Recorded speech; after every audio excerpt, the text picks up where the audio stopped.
دیکھتی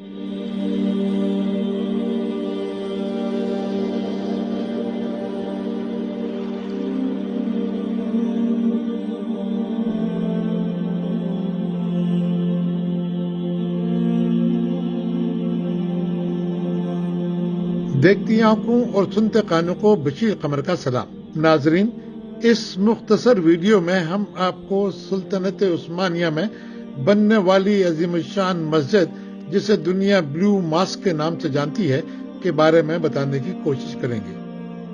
blue mask دنیا بھر میں استنبول اور ترکی کی پہچان ہے۔ یہاں صبح و شام دنیا بھر سے آنے والے سیاحوں کا رش لگا رہتا ہے، جو اس مسجد کے نوکیلے اور طویل ترین مینار، خوبصورت گنبد اور شاندار محل وقوع کے نظاروں سے لطف اندوز ہوتے ہیں۔ اس سے پہلے کہ ہم آپ کو بلیو ماسک کے بارے میں دلچسپ حقائق سے آگاہ کریں، آپ سے گزارش ہے کہ ہمارے یوٹیوب چینل کو سبسکرائب کر لیں، بیل اور لائک کے آئیکن کو بھی پریس کر لیں تاکہ ہماری ہر آنے والی ویڈیو آپ تک پہنچتی رہے۔ ناظرین، استنبول کی تاریخ 3000 سال پرانی ہے۔ اس کا قدیم نام لائگوس تھا، جسے 3000 عیسوی میں بزنطائن یا بزنطینہ کہا جانے لگا۔ پھر 1453 سے لے کر 1922 تک اسے قسطنطنیہ کے نام سے بھی جانا جاتا رہا، مگر اب اسے استنبول کہتے ہیں۔ یہ ایک حیران کن شہر ہے۔ یہاں انسانی عظمت و شجاعت کی دلچسپ داستان اور حیرت میں ڈوبی سحر انگیز کہانیاں بھی ہیں۔ یہاں بازنطینی سلطنت، رومی سلطنت، لاطینی سلطنت اور سلطنت عثمانیہ کے سائے بڑے گہرے ہیں۔ استنبول دنیا کے دو بڑے اعظموں یعنی ایشیا اور یورپ کے سنگم کا ذریعہ بھی ہے۔ ظہور اسلام سے قبل یہاں دو بڑی سلطنتیں تھیں، ایک روم اور دوسری ایران۔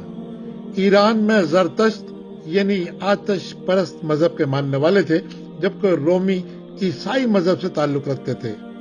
رومی سلطنت کے دو حصے تھے، مغربی حصے میں فرانس، اٹلی، یونان اور بوسنیا سے اسپین وغیرہ تک، اور مشرقی حصے میں انطولیہ، مڈل ایسٹ بشمول فلسطین، یمن، عراق اور میسوپوٹیمیا وغیرہ وغیرہ۔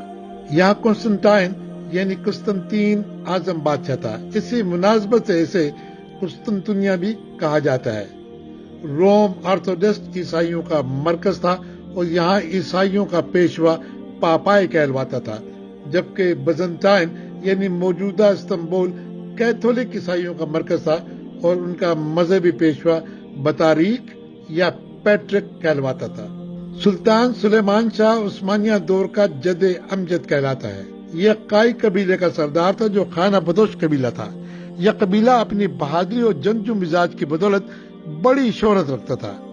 سلطان سلیمان شاہ کے انتقال کے بعد اس کا بیٹا ارطغرل یعنی ارطغرل غازی اپنے قبیلے کا سردار بنا۔ ارطغرل غازی نے اپنے قبیلہ سمیت سلطان علاؤالدین پاشا کو اپنی وفاداری کا یقین دلاتے ہوئے اپنی خدمات پیش کی، جس کے عوض رومی سلجوق نے اسے بزنطائن میں بڑی جاگیریں پیش کی تاکہ وہ منگولوں کے خلاف سلطان علاؤالدین پاشا کے وفادار رہیں۔ ارطغرل غازی کے 4 بیٹے تھے۔ عثمان غالباً ارطغرل کا دوسرا بیٹا تھا۔ باپ کے انتقال کے بعد عثمان اپنے قبیلے کا سردار بنا۔ عثمان ہی وہ حکمران ہے جو عثمان اول اور عثمان غازی بھی کہلواتا ہے۔ عثمان اول ہی دور عثمانیہ اور سلطنت عثمانیہ کا بانی ہے۔ سلطنت عثمانیہ کا آغاز 1299 عیسوی میں ہوا۔ عثمان اول کا انتقال 1326 میں ہوا۔ پھر اس کا بیٹا اورحان غازی تخت نشین ہوا۔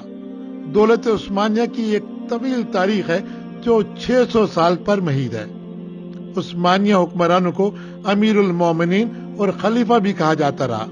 سلطنت عثمانیہ ساؤتھ ایسٹ یورپ اور ویسٹرن ایشیا سے لے کر نارتھ افریقہ تک پھیلی ہوئی تھی۔ ناظرین، یہ تو تھی سلطنت عثمانیہ کی ابتدائی مگر مختصر تاریخ۔ اب آپ کو لیے چلتے ہیں ترکی کے شہر استنبول، جہاں دنیا کی ایک خوبصورت اور عالی شان مسجد آپ کی نگاہ شوق کی منتظر ہے۔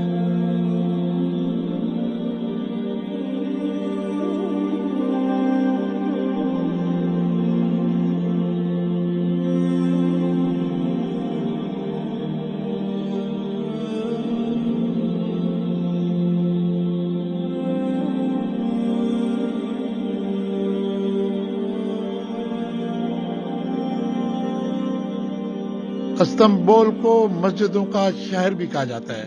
یہاں 300 سے زیادہ انتہائی خوبصورت اور جاذب نظر مساجد موجود ہیں، مگر استنبول کی پہچان اور شان بلیو ماسک ہے۔ اس کو نیلی مسجد اور مسجد سلطان احمد بھی کہتے ہیں۔ یہ مسجد استنبول کے قدیم مرکز جسے سلطان احمد بھی کہا جاتا ہے اور تاکسم چوک جو شہر کا تجارتی اور ثقافتی مرکز کے بیچوں بیچ واقع ہے۔ دنیا کی اس خوبصورت مسجد کا خواب خلیفہ سلطان احمد نے دیکھا۔ سلطان کی خواہش تھی کہ یہ مسجد دنیا کی خوبصورت ترین مسجد ہو اور اس کے مینار سونے کے ہوں۔ مسجد کا خاکہ اور ڈیزائن مشہور آرکیٹیکٹ صدف کار محمد آغا نے تیار کیا۔ اس مسجد کا محل وقوع بڑا اہم تھا، جس کے مقابل عیسائیوں کا ایک عظیم الشان چرچ تھا۔ مسجد سے ملحقہ علاقہ بڑا تاریخی بھی تھا کہ یہاں ایک کھلا میدان تھا جسے اوت کا میدان کہتے ہیں۔ اس میدان کی پرانی تاریخ کچھ یوں تھی کہ بازنطینی دور میں 350 قبل مسیح سے سن 1000 تک یہاں وحشی جانوروں کے مقابلے ہوتے، گھڑ سواری بھی ہوتی۔ یہ اوت کا میدان ساری تحریکوں کا مرکز بھی تھا۔ ہزاروں لوگوں کا یہاں قتل عام بھی ہوا، یہاں بڑے بڑے اجتماعات بھی ہوتے، مگر اب یہ میدان انتہائی خوبصورت پارک اور باغ میں بدل چکا ہے۔ یہاں وسیع و عریض لان اور سیاحوں کی دلچسپی کے لیے خوبصورت واکنگ پیسیجز بنا دیے گئے ہیں۔ یہ سارا علاقہ بلیو ماسک کے سامنے کا ہے، جہاں ایک بہت بڑا اور دلکش فوارہ ہے جس سے پانی کے شرارے پھوٹتے ہیں۔ یہاں ہر وقت سیاحوں کا جھمگٹا لگا رہتا ہے۔ ہر رنگ، نسل اور مذہب کے لوگ بلیو مسجد کے حسن، دلکشی اور تعمیراتی فن سے لطف اندوز ہونے کے لیے جوک در جوک چلے آتے ہیں۔ مسلمان یہاں عبادت کے لیے آنے کے ساتھ ساتھ عثمانی سلطنت کے جاہ و جلال سے بھی آگاہ ہوتے ہیں۔ استنبول کے کسی راستے سے بھی آپ اس طرف کو آئیں، بلیو مسجد کے عظیم الشان مینار آپ کو نظر آ جائیں گے۔ اس مسجد کو ڈھونڈنے کی ضرورت نہیں پڑتی، یہ خود بخود آپ کو کھینچ کر لے آتی ہے۔ اپنی تعمیر کے وقت یہ استنبول کی پہلی مسجد تھی جس کے 6 مینار تھے۔ ہر مینار کی اونچائی 210 فٹ ہے۔ ہر مینار پر 3 چھجے بنے ہوئے ہیں۔ مؤذن انہی چھجوں پر چڑھ کر اذان دیتے اور لوگوں کو اللہ کی عبادت کے لیے دعوت دیتے۔ اللہ اکبر اللہ اکبر۔ یہ مینار استنبول کے افق پر درخشاں اور تسبیح و تحمید کرتے نظر آتے ہیں۔ جب بلیو مسجد تعمیر ہو چکی تو خانہ کعبہ اور مسجد الحرام کے نگہبانوں نے اپنے سلطان تک یہ خبر پہنچائی کہ مسجد الحرام کے بھی 6 مینار ہیں، جبکہ سلطان احمد مسجد کے بھی 6 مینار بنوا دیے گئے ہیں۔ تو سلطان احمد پریشان ہو گئے۔ اس کا حل یہ نکالا کہ سلطان نے ماہر کاریگروں کی نگرانی میں مسجد الحرام کے میناروں میں 1 مینار کا اضافہ کروا دیا۔ اس طرح مکہ میں مسجد الحرام کے 7 مینار ہو گئے۔ بلیو ماسک کی تعمیر اگست 1609 میں شروع ہوئی، جو 7 سالوں تک جاری رہی۔ 1616 عیسوی میں یہ مسجد پایہ تکمیل کو پہنچی اور یوں مسلمانوں کو ایک عظیم الشان شاہکار مسجد میں سجدہ ریز ہونے کا موقع ملا۔